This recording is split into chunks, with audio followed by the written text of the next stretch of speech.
I just met with some small business owners. I'm going to introduce them here in a second. They're confident. Ed Kotensky is with us. There he is. Ed, stand up and be recognized. Thank you.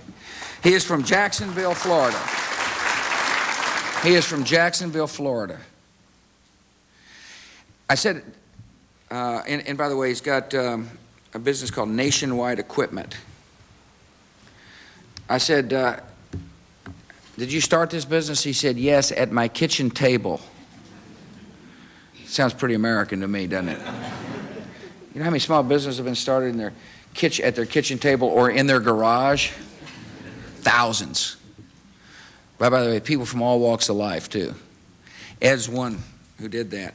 He's got an S corporation, S Corp, which means that when he sees all rates get reduced, he's really saying the Congress wisely reduced the taxes on my business. That's an important part of encouraging Ed to move on. By the way, he said that the tax relief we passed in 2001 helped him stay in business. And he is, not only is he in business, he's adding employees this year. He's added 14 this year. He'll hire another 6 before the year's out.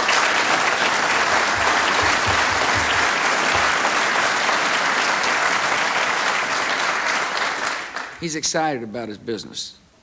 If you don't believe me, just go ask him after the meeting. He's moving used Caterpillars overseas. He buys them, refurbishes them, and finds a market and sells them, which means we better not have trade barriers. I mean, when you hear people talk about open trade, fair trade, and free trade, think about Ed. He's able to sell machines. There's a need for them. He's able to compete globally, even though he is a small business owner. A lot of small businesses benefit because our government has decided to open markets as opposed to close markets. It's an important part, by the way, of making sure America is a good place to do business, is to be confident in our ability to compete, so long as the playing fields are fair across the world, which will make them fair. That's part of my job. Ed's job is to meet demand. My job is to make sure he's got the ability to do so with free and fair trade. He will invest $300,000 this year. That's a lot of money for a small business. One of the reasons he says he'll do so is because the tax savings on that investment will be about $50,000. See, when you hear me talk about incentives, that's what the tax relief plan does. It says, Ed, invest $300,000 and you'll save $50,000 from what you normally would have. It's called an incentive. And our American citizens have got to understand the connection between investment and jobs. When Ed invests $300,000 to build a warehouse and a painting facility, somebody's got to come and build the warehouse. Somebody's got to manufacture the material for the warehouse. Somebody's going to provide the new painting equipment for the painting facility. Investment equals jobs. When somebody invests like Ed, somebody has to provide the goods that he needs.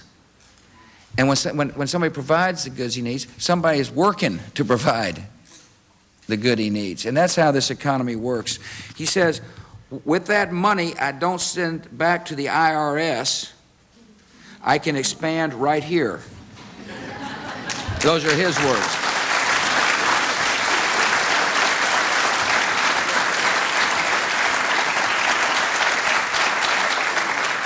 What Ed is saying is what a lot of people around the country tell me is, I can spend my money far wiser than the federal government can. And I appreciate that spirit and that attitude. That's why the tax relief we passed was so important. I'm glad you all are here.